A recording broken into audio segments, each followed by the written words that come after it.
Team members દ્વારા નક્કી થયું હતું કે જે પણ આપણે ત્યાં મહાન શિક્ષકો ભણાવી રહ્યા છે એમનું સન્માન કરવામાં આવે. તો એ જ ઉપલક્ષ્યે હું આજે હાજર છું. આમ અમારા સ્કૂલ ટાઈમના ફ્રેન્ડ હતા, એમણે કીધું હતું અને ભણાવવા જતો હતો અને ખૂબ એ બેચમાં તો સાહેબને ખ્યાલ જ છે કે મિલન મોદી અને એમની વાઈફ બને તો ડીવાયએસપી બન્યા હતા. અને એ બેચમાં તો આણંદમાં તો પેલા ત્રણ જણા ફેકલ્ટી પણ બન્યા અને ખૂબ સારી બેચ હતી. લગભગ ડિસ્ટ્રિક્ટ ટ્રેનિંગ સેન્ટરમાં યુપીએસસી ભણાવવા ઓછું મળતું હોય છે અને એ વખતે તો મને યાદ છે કે polity, geography, IR, art and culture, internal security ને એસે, આવા 6 વિષય મેં ભણાવ્યા હતા. સૌથી પહેલાં તો આજે થોડું સંબોધન પણ કરીએ કે મેઇન આમ તો હું તો બહુ જ આધુનિક વિચારધારા ધરાવતો હોઉં છું કે વ્યક્તિ ઘણીવાર ગુરુની ખોજમાં નીકળતા હોય છે કે રામ જેવા ગુરુ મળે, ઘણીવાર આસારામ પણ મળી જતા હોય છે. પણ સાચી જીવનની શીખ એ છે કે તમે જ તમારા ગુરુ થાઓ. તો કહેવામાં આવશે કે વ્યક્તિને બધું જ ખ્યાલ હોવો જોઈએ, કે બધું જ એને પોતાની અંદર ખ્યાલ છે, પણ એ બહાર ગુરુની શોધમાં ભટકતો હોય છે. બધું જ અંદર છુપાયેલું છે. કોઈ ઇન્ટ્રોસ્પેક્શન કરે, આંતરખોજ કરે તો બધું જ અંદરથી મળે છે. જીવન જે ખૂબ કઠોર છે, ખૂબ સંઘર્ષ કરવો પડે છે, ત્યારે જઈને એને સફળતા મળતી હોય છે. વિદ્યાર્થી કાળમાં તો મેં ઘણીવાર કીધું છે કે કોઈ એવું કદી ના કહે કે હું સંઘર્ષ કરી રહ્યો છું. બરાબર છે, ભારતમાં એટલી વસ્તી છે અને કૂદકે ને ભૂસકે વધી પણ રહી છે. બધા ફ્રી એટલા બધા છે. તો મેઇનલી તમે ક્યારેય પણ ઇમેજિન કરો કે ભારત જેવા દેશમાં એ કહેવાય કે લીગમાં આગળ નીકળવા માટે કેટલી વધારે મહેનત કરવી પડશે, સંઘર્ષ કરવો પડશે. તો યુવાવસ્થામાં તો ના જ કહેવું જોઈએ. બરાબર, ઘણી વખત તો હું નીચે જતા આવતા સાંભળતો હોઉં કે આજે તો 10 કલાક વાંચ્યું. બધા 10 કલાક જ વાંચે છે. બરાબર છે, એકદમ કહેવાય કે આવું વાક્ય કોઈ કીધું તો કેટલું છીછરું લાગે છે. પણ ભારતમાં બધાને એક જ વસ્તુમાં ઇન્ટરેસ્ટ છે. શેમાં? સફળતામાં અને સફળ વ્યક્તિની સંઘર્ષ ગાથામાં. કોઈ સફળ વ્યક્તિ કે હું 2 જ કલાક વાંચતો હતો, કેટલું સારું લાગે છે. કોઈ સફળ વ્યક્તિ કહેતો હોય કે નહીં, હું એકવાર વાંચું અને મને યાદ રહી જતું હતું. બરાબર, એટલે કેટલું સારું લાગે છે. ભલે પોતે 5-6 વખત વાંચ્યા પછી માંડ યાદ રાખી શકતો હોય. તો કહેવાશે કે બધાએ ટ્રાય કરવો જોઈએ સફળ થવા માટે. બધા જ ઉગતા સૂર્યને જ પૂજે છે અને બધાએ મહેનત કરીને અને પોતાના સપના છે પોતે સાકાર કરવાના છે, પોતે સંઘર્ષ કરવાનો છે. અને અગર કોઈ સફળ થાય છે તો પોતાનું જ નામ, સ્વયં જ નું નામ જે છે એ રોશન થાય છે. પછી આવે છે માતા પિતા, પછી આવે છે પરિવાર, પછી આવે છે જે જાતિમાંથી બિલોંગ કરે છે, જે એ વિસ્તારમાંથી બિલોંગ કરે છે, ક્ષેત્રમાંથી બિલોંગ કરે છે. હું આ જાતિમાંથી છું તો આ જાતિનું હવે સરકારમાં વર્ચસ્વ વધી રહ્યું છે. હું આ ક્ષેત્રમાંથી છું તો આ ક્ષેત્રમાંથી વધારે લોકો પાસ થઈ રહ્યા છે. અને એ ભારતની પાછી એક અલગ પરંપરા છે કે માત્ર પાસ થયા એને જ ફાઇનલ, અલ્ટિમેટ મુદ્દો માનવામાં આવે છે. પણ જ્યારે વ્યક્તિ સરકારમાં પહોંચીને નૈતિકતાથી, એથિકલી, મોરલ વેલ્યુની સાથે કામ કરે છે, લોકોની સેવા કરે છે, સમાજમાં પરિવર્તન લાવે છે, ત્યારે વિશ્વમાં ભારતનું નામ રોશન થાય છે.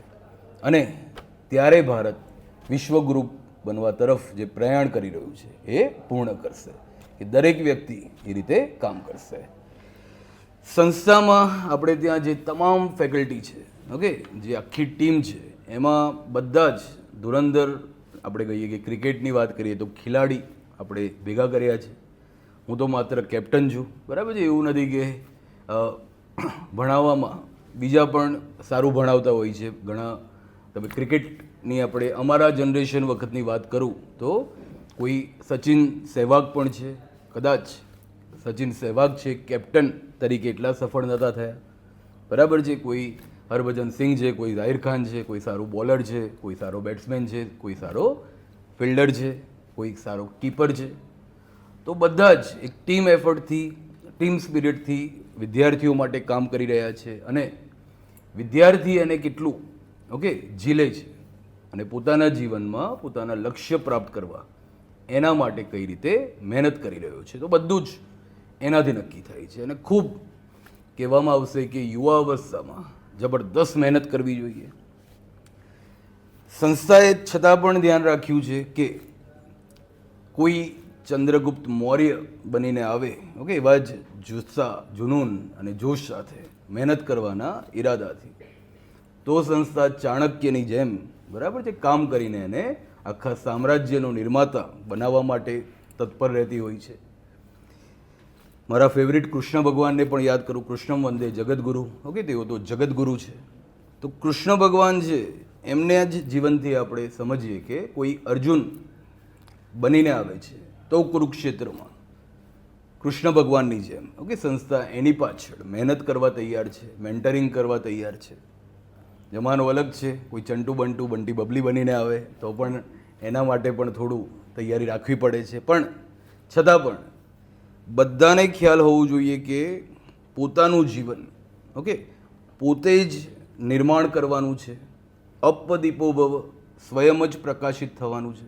અને મેં પણ આટલી સારી પોસ્ટ કે જેમાં પદ, પૈસો, પ્રતિષ્ઠા, પાવર બધું જ હતું એટલા માટે જ આમ તો છોડી હતી કે આ જે પેઢી છે જેનઝી એનું ઘડતર અને ચણતર કરી શકીએ, એમને સોશિયલ મીડિયાના રવાડેથી બચાવી શકીએ. અરે સોશિયલ મીડિયાનું પણ આપણે કીધું છે કે સોશિયલ મીડિયા છે એનો યુઝ કરતા આવડવું જોઈએ, ઓકે. રોજ યુઝ થવાનું નથી, રોજ ઇન્ફ્લુઅન્સ નથી થવાનું, રોજ એવું કરવાનું છે કે પોતે ઇન્ફ્લુએન્સર બને, બરાબર છે. એમ સોશિયલ મીડિયા એવું નથી કે ખરાબ છે, એનો યુઝ કરતા આવડે તો એ પણ ખૂબ સારી વાત છે.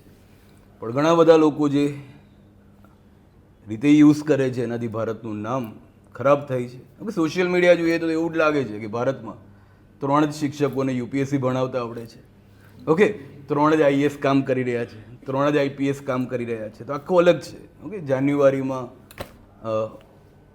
કુંભ મેળા વખતે આઈઆઈટી બાબા અને મોનાલિસા ચર્ચામાં હતી, અત્યારે ક્યાંય નથી, બરાબર છે. તો કહેવામાં આવશે કે આખી અલગ જ દુનિયા છે, કાલ્પનિક દુનિયા છે.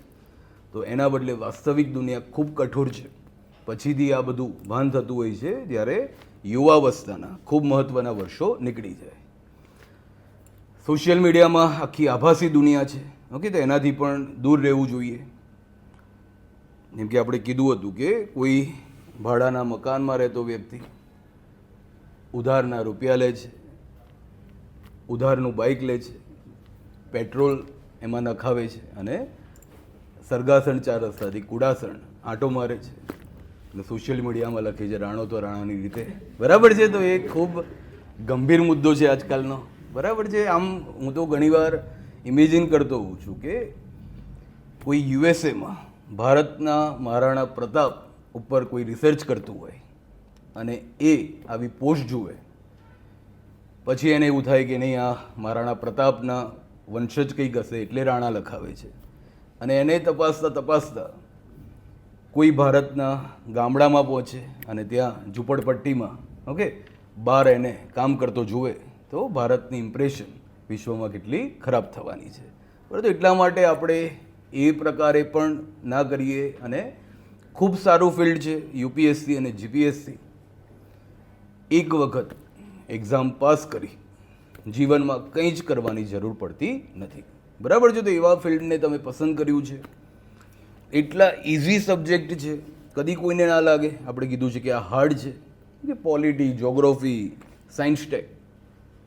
મને તો યુપીએસસી કે જીપીએસસીનો ચેરમેન બનાવવામાં આવે તો હું તો માત્ર શું લાવી દઉં? લોસ. બરાબર. મેં ઘણીવાર કીધું છે કે બધાને લો ઇમ્પ્લિમેન્ટ કરવાના છે, તો બધાએ લોસ શીખવાના છે.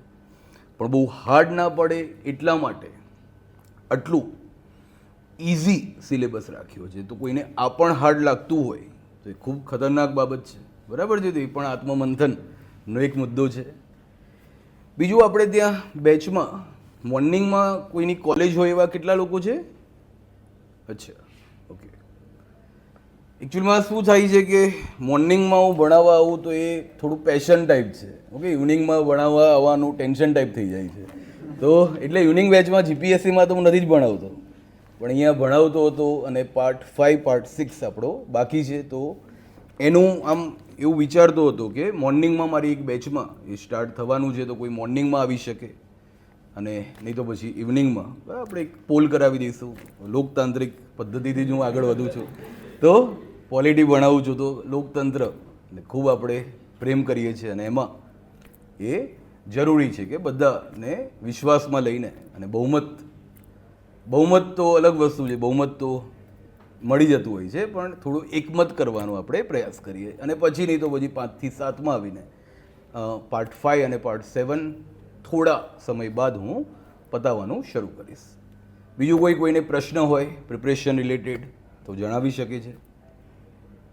ઓકે, તો બધા જ ખૂબ મહેનત કરે અને હવે આ બેચ છે એમાં બધા વિષયો પણ પતવા આવશે. બીજી વખત ઘણાનું રિવિઝન થઈ ગયું છે, તો બધા જ 2026માં મહેનત કરીને એક્ઝામ ક્રેક કરે અને બીજા બધાનું નામ રોશન થશે, સાથે સાથે સંસ્થાનું નામ પણ રોશન કરે. બરાબર છે? સંસ્થાના ફ્લેગ બેરર, ધ્વજારોહક અને બ્રાન્ડ એમ્બેસેડર તરીકે આગળ વધે. ઠીક છે, તો થેન્ક યુ સર, ફરીથી તમે આવીને ભણાવવાનું સ્ટાર્ટ કરી દો. યસ, મળીએ.